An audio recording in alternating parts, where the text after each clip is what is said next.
Hello again, everybody. Craven here.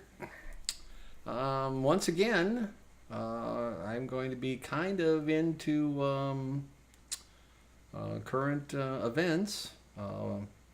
It's the Hours of March 2019, and of course, we have a huge college admission scandal going on. So, um, I've been planning to talk about the college tuition debt problem. $1.5 trillion currently is the debt of the college students. So I'm going to propose something that might help. Many years ago, labor unions had a lot more power, some power. They would go on strike and try to force their employers to allow greater benefits and wages. The United Auto Workers would plan strikes every once in a while, and they were very clever.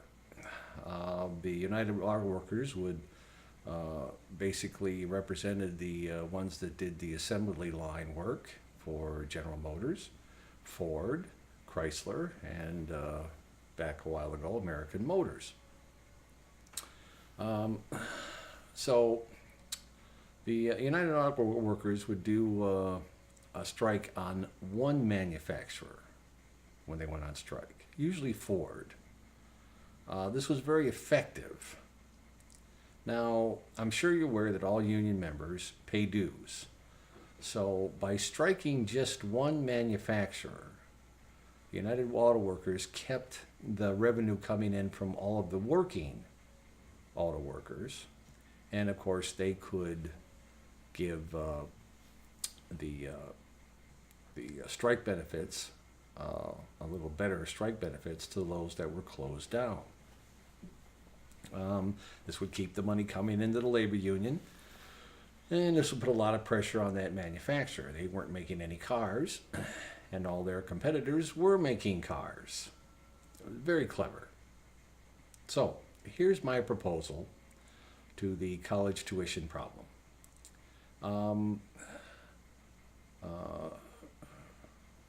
What you've been learning is this defenselessness. It's engraved in you. You know, you can't do anything. You need to wait for someone to help you out. You need this debt to be forgiven. Learned helplessness. That's what I was trying to remember. And you need to start, getting off the couch and doing things. And you all have these things here, and you can do flash mobs. So why not do a strike, or in this case, a boycott? Okay, so now, obviously, this would take some organization. $1 a month per student, and you could easily give a individual or a couple individuals either part-time or full-time employment as your organizer. And what you would do is you would pick out one university. If you've got the organization together, certainly you could be you'd be able to find out who's registered at that particular school. One university per state. And what you would do is you would threaten a boycott of just that one university. Your representative would go to the president and say, the president has to resign, all the deans are fired, and tuition is currently going to be half as much as it used to be. Now, some of you are saying, well, that doesn't take care of the debt or anything like that. Yeah, this is for the current college students. This would, and certainly for future generations of college students. Now, and the university you should pick would be one from a small town like Bowling Green, Ohio, Athens, Ohio, Columbia, Missouri, locations like that. The reason for the small town strike, it would probably help in the effectiveness of the boycott. I keep saying strike, boycott. When you have a major university in a small town, that entire county around that town is totally dependent on the input and output of money to that university. So a boycott of that university would have devastating effects on the community, the county, that part of the state as a whole. Your maintenance men, your electricians, your plumbers, your lawn care, all of these people depend on the university pumping this money out. So it would be quite effective in that regards too.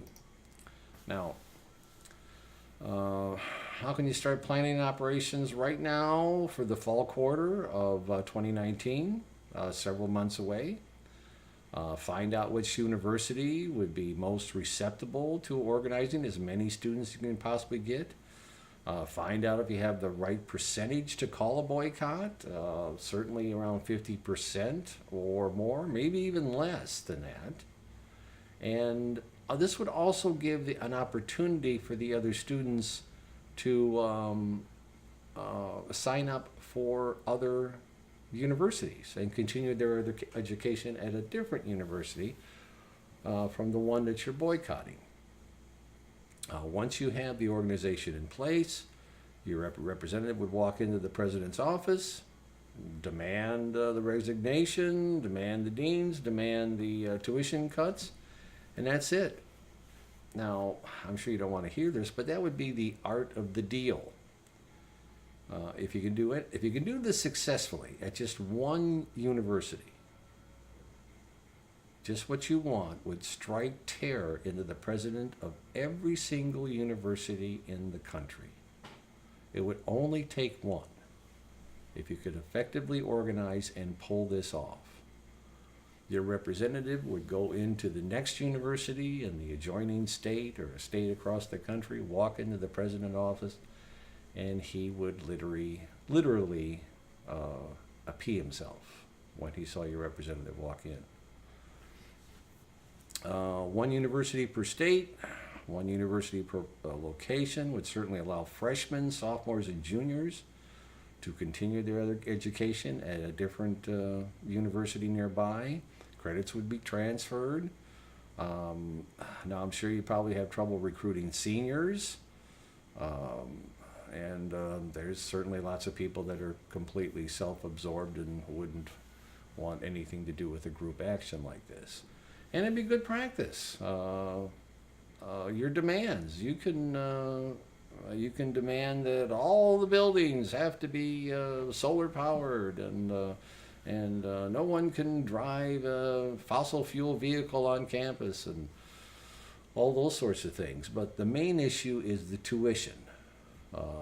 When I first started going to college, obviously I'm very old, it was $11 a credit hour. It's gone up, 2,000% since the 1980s. And you don't have smaller classrooms, you don't have better teachers. They're going to teach you the exact same thing they taught me. It's just that the administration part of the university is 2, 3, 4 times as big as it was when I was in college.